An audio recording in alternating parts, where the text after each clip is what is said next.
Good morning, everyone. Today is been a rainy thunderstorm day here in Central Florida, and I decided to stay in and interview my friend, childhood friend, Diane Lewis.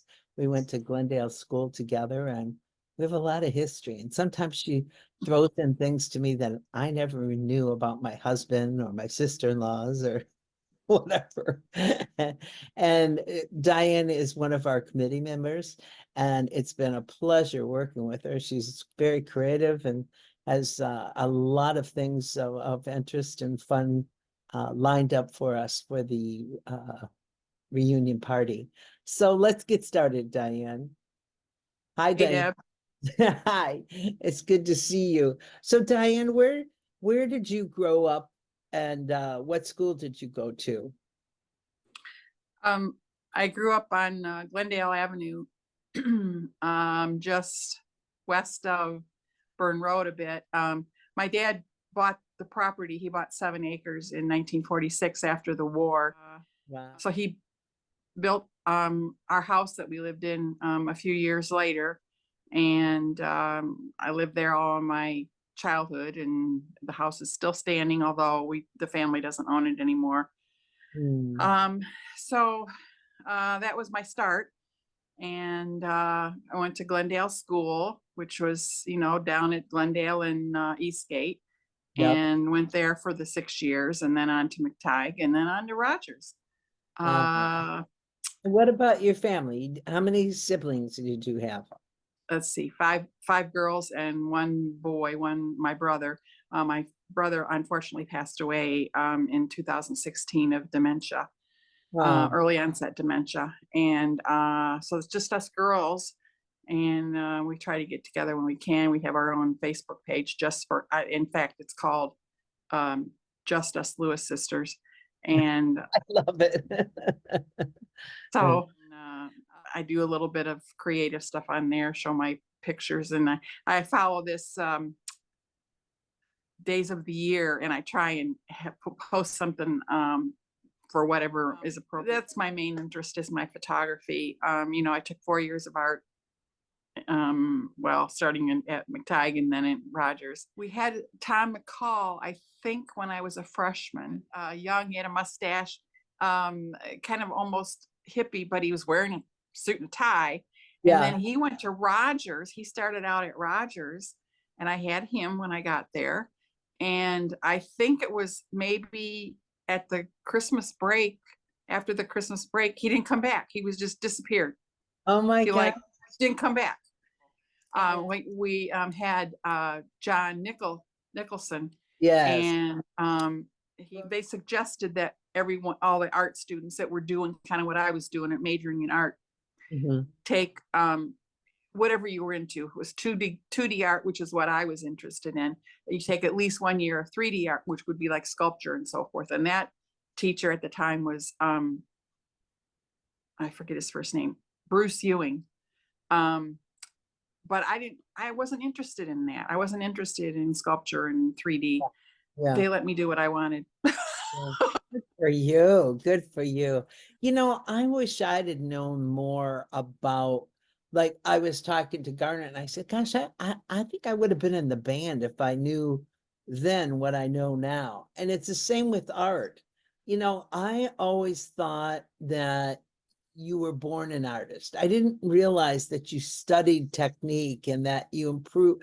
I guess I just always thought, oh, you're an artist, Well, that's how I feel I am. I feel like I was born an artist. That I can't cook, I can't sing, but an artist is who I am. Yes. But go ahead. Yeah. No, that's wonderful. And because I love fabric, and I love putting, designing a room, or, I sometimes can draw and things like that.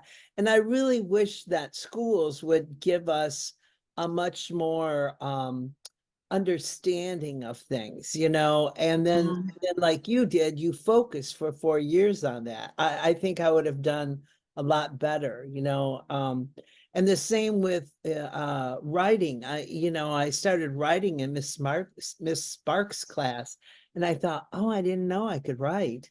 you know, and it took me probably another 50 years before I really started writing. But, you know, it's interesting how our education system really lacks helping the individual find their dreams and desires, Yes, you know, yes, I and their agree. talents and their gifts. Yes, yeah. Yeah, yeah. So you were the lucky one. You were lucky to find that. Well, yeah. And I kind of wanted to go to school, you know, end up being a commercial artist or something in that direction, Mhm. but I didn't have money to go to school. And you know, I was the oldest of 6 kids. We weren't rich. And so my first real job out of high school then was working at Gross Photo downtown. Oh, Well, fun. gee, they got a whole store full of cameras. So it kind of creeped in from there. And then I joined the Toledo Camera Club. I was a member of that for 18 years.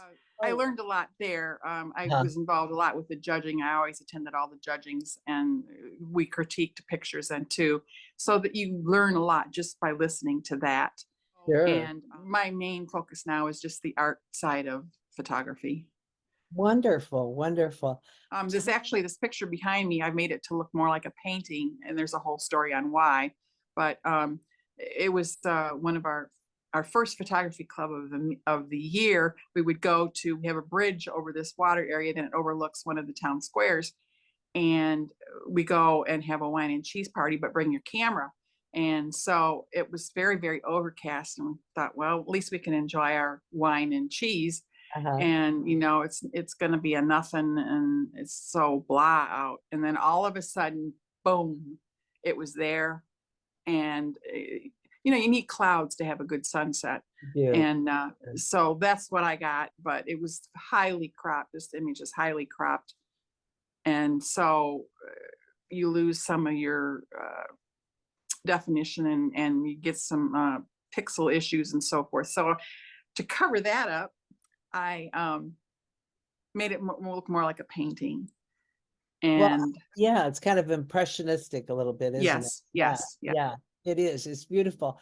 You know, one of the things I want to share with our audience is something that you've helped me with, and I still have lots of more work for you to do, is I had some photos that you took and fixed for me. I think you put a new background on. I can't remember now. It's been a while, but Diane is very good at that, and she's very efficient, and she's really supportive of what you want to do. And tell them some of the other work that you've been doing, you But know. not a That's lot. the I word do photo restoration, yes. yeah, yeah. And I enjoy that. It's very tedious, but I like that. About earlier. I didn't know what it was called, but Yeah. you know, as we're getting older and we want get pictures taken care of. You're very savvy with it. And you know, I've watched you over the years, and I thought, oh, Diane, she knows what she's doing, you know. So, and I really appreciate that. And it's helpful for our committee because you've done some really cute, nice things. So what people did you hang out with, Diane, like in grade school and then onward? Um, well, across the street from Glendale was a side street, and there was a bunch of us. We hung out. My siblings and I hung out with a bunch of them. So there was my best friend, Ann Winters. She Oh, lived there, yeah. and she moved in there when we were 12. Okay. And so when she lives down here in the Villages now, and She's uh, coming to the reunion, I see. Because yeah, I lived in a neighborhood that didn't have, I always had to go over to Cross Gates or, you know, or over to Chris Russ' house there on Glendale, you know. yeah, I always but loved going over to her house, you know. It was kind yep, of a little farm, you know. Yeah. yep, yep, roaming around sneaking around in the buildings in the back. Yeah, With the clubhouses and I remember we also used to go down the cornfields and we'd knock down all the corn and you know make forts and stuff. We probably got in a lot of trouble for that, but the wheat was the best. It made the best. because one of the guys that I worked with, wife worked at medical college in personnel, took a position as a pharmacy tech, and I did that for 10 years. So when the buyer was on vacation, I took over buying for pharmacy, which it was very short term, but it was enough to get me in the door in pharmacy or in purchasing. So I did that the last 20 years. So Wow. I started on my 20th birthday at MCO, and on my 50th birthday, I retired because I had my 30 years in state of Ohio. I've been getting a pension since then, Wow. which kind of permitted me then to do this photography stuff as a small, very, very small business. Yeah. But if I hadn't had that, I couldn't have done that. I couldn't have Yes. done the Yeah. photography Yeah. part. Yeah. So So you got the that's best of two worlds, really. I mean, you had a nice job and then you were able to do what you love to do. And right. it's really exciting. I'm excited to hear that. Is it, most of us, like myself, I graduated, retired at 65. And, in the last 7 or 8 years, I'm finally doing what I've always wanted to do, so you were very fortunate. And then what year did you guys move to the villages? 2005. 2005. Can you tell us about life in the village? Well, not all of the things that you've heard are true. Some I of know. them are true, but not all of them. Well, you know what I'm finding? I talked to Scott Beatty and Sarah Schoen also. Scott has been living, I think, in a what do you call that? The villages. This is like a 55 and above Yeah. home. Yeah. Yeah. Yeah. And then Sarah has been calling me because she's getting ready to buy a home in a senior community. And I'm thinking, there's a lot to do there. There's a lot to be had. I mean, it makes sense, when we talk about the blue zones and how people live longer, they live longer in areas where they're in community. I mean, it makes a lot of sense. So tell Right. me your experience of the villages. Um, there's a lot to do. I mean, and if they don't have a club for it, which they probably do, but if they don't, you can make one. I love it. They say there's over 3,000 clubs. 3,000. A lot of Unbelievable. those are just, we have a Northwest Ohio club. Yeah. A lot of them are like or a neighborhood club, Yeah. A lot of it's that. But otherwise, you can name about any interest that you have, and there's probably a club for it. So How many residents do you have? I think you're up to about 150,000 now. 150,000. 150,000.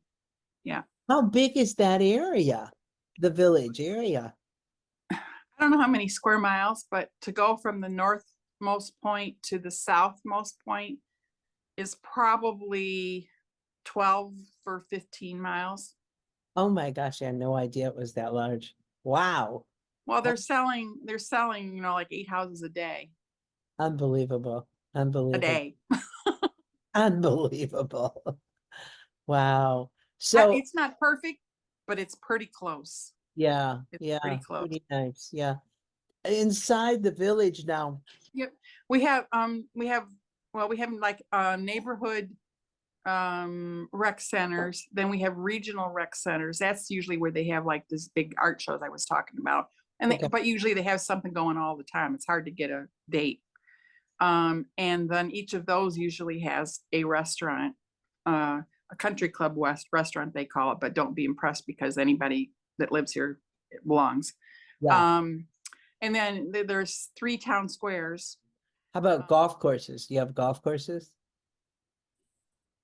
I'd like to tell you how many, but it's a lot. Wow. It's a Yeah. lot. Well, it's kind of a sport for retirees, so it makes Yeah. sense. The actually the number one sport is Pickleball. bowling. Oh, bowling. Wow, I love My that. husband is the bowler, big time Nice. bowler. He's very good. Also, softball. We have some beautiful softball facilities. Kidding. So the Ulsters are still playing softball. I love that. Yep. Yeah.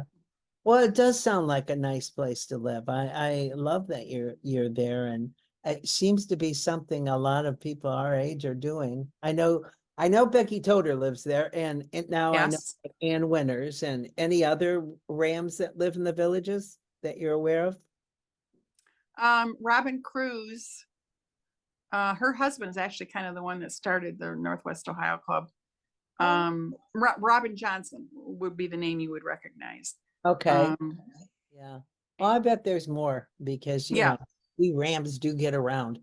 Yep. Yep. It's like I live, you know, on Lake Tahoe, and I have two girlfriends that graduated from Rogers on Lake Tahoe. Who would ever guess that? You know, Sue Kelsey, Yep. in 67, and then Carolyn Powell from our class. And the three of us get together pretty much monthly when we're all home. And you know, people always say, I can't believe you guys live here in California and you all went to school back in Toledo, Ohio. And I said, we Rams get around, but Ohioans get around. I mean, everywhere you go, you know, I can be in Europe and I'm sitting next to somebody on the bus and they go, oh, I'm from Ohio. I go, yeah, right. You know, we love to travel, that's for sure. Yeah. So, you know, these little get-togethers like this, talking about our friends and our families and, you know, where we went to school and all that, I think it's really important, you know. And one of the memories that I have that I share with you is when we were standing on the curb of Eastgate and Glendale, and President Kennedy drove by. Was Jacqueline with him? I don't remember. I don't think so. Yeah, I think it was I just think so. President Kennedy. Yeah, Yeah, that was actually before he was president. Remember, he was just yeah, running for president. yeah, yeah. And then I remember we had a mock election, and I thought, wow, we were really kind of with it, you know, to have. Is there anything else you'd like to say before we leave here today?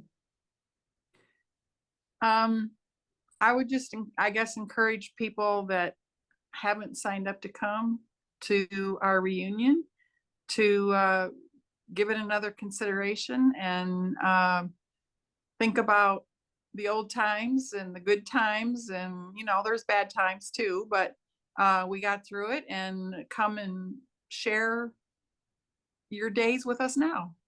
Yeah, yeah.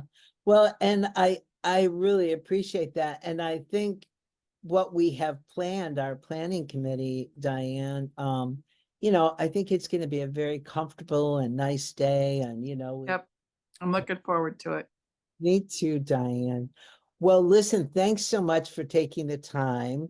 And you're looking at the salt of the earth here, folks. She's just a doll, and I really appreciate her. And I hope I have some time to catch up with you while I'm here in Florida. But anyways, I will see you in September.